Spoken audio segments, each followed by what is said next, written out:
As we patiently await real news for Bond 26, here are my favorite James Bond movies. And before I get too far into this, I just want to say rest in peace to Roger Moore, who passed away in 2017, and rest in peace to Sean Connery, who passed away in 2020.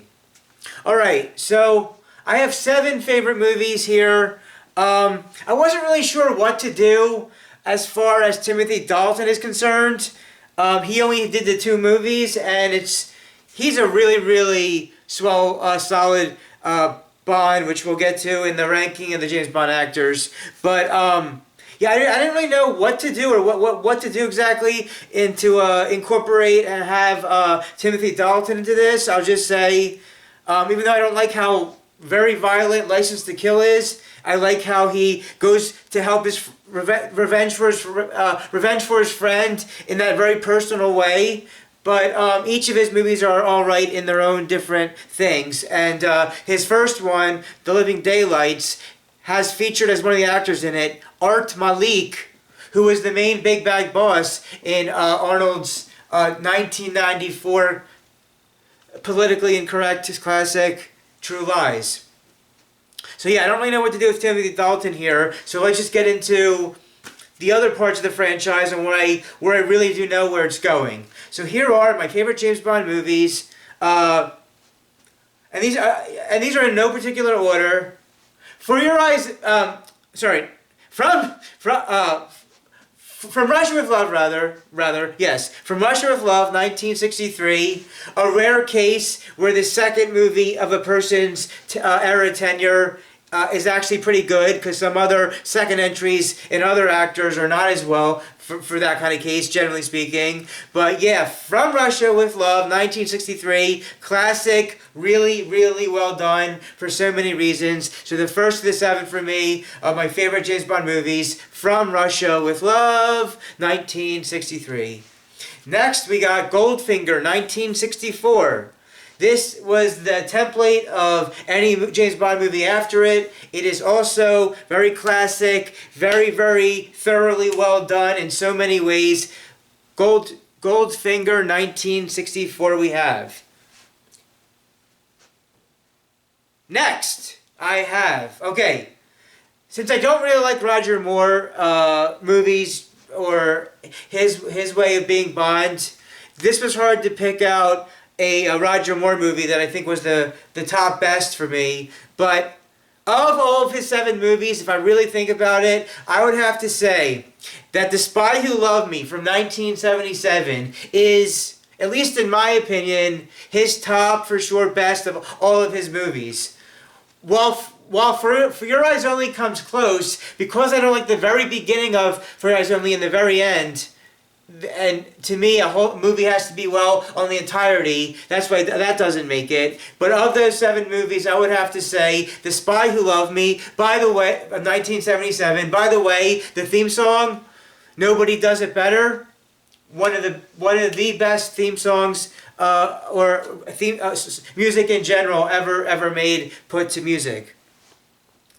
And as far as those first 2 decades of the James Bond film franchise, that's really all I have as far as my favorites of these. From when the series started, I liked Sean Connery's second and third movie, For Your Eyes Only and Goldfinger, 1964.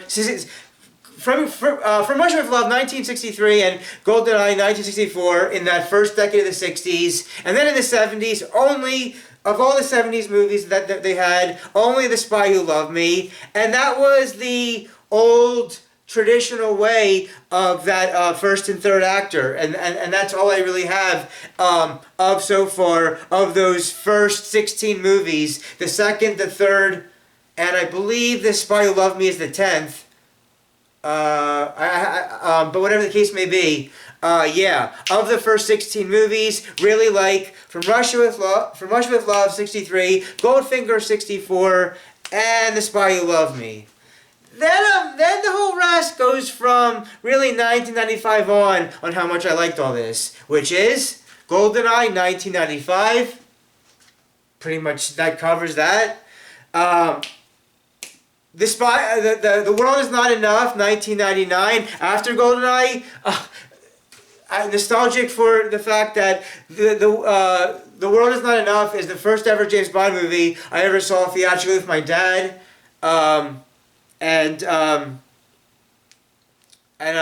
yeah, I'm close with my dad, and that was the first Bond movie I ever saw theatrically was with him, so that means a lot. And then after the 90s, after GoldenEye and the World Is Not Enough, the only two other movies for me that make this list is Casino Royale 2006, which I would have to say is Casino Royale 2006. I would have to say is my #1 top favorite James Bond movie now of all time.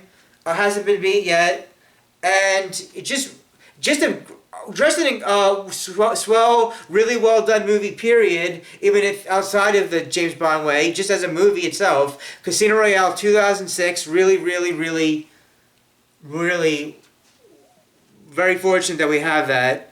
And then to end it off, it's going to have to be 2012 Skyfall. Yes, Skyfall 2012 is what I consider the last really decent, the last really well done James Bond movie as I'm concerned. Didn't care for the 24th and 25th movie with Spectre or No Time to Die. So the last alright Bond movie is Skyfall for me. And I would have to say that's also kind of upsetting because Spectre, the movie right after it, is the same director. So at least in my opinion, Skyfall of that director, Sam Mendes, was really well done.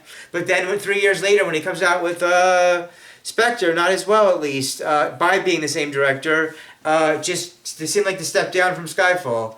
It's like, yeah, so, but yeah, just again, to say, Timothy Dalton, I didn't know where to have any particular favorite James Bond movie of his. Both of his movies are alright in different ways. License to Kill, while being too violent, the story is really well, and it's a shame we never got a third Timothy Dalton movie, and also a shame that we never got a fifth Pierce Brosnan movie. But just to top recap real quick, for my review of my favorite James Bond movies, the 7 are going to be, as far as I'm concerned right now, From Russia with Love, Goldfinger, The Spy Who Loved Me, Nobody Does It Better. And after those 3 are from the original 16 run of movies. Then in a more modern, more up-to-date type thing for people that have only seen the 90s and then the 21st century ones, we got GoldenEye, The World Is Not Enough, Casino Royale, and Skyfall. And with all that said, support your local movie theater throughout the decade of the 2030s to see an imaginative, incredible, and very, very, hopefully well done movies at AMC Movies with a community of strangers. Why? Because streaming movies online at home is just not the same thing at all. Everybody dance and have a good time. This is Millennial Man Motions Entertainment, LLC, signing out.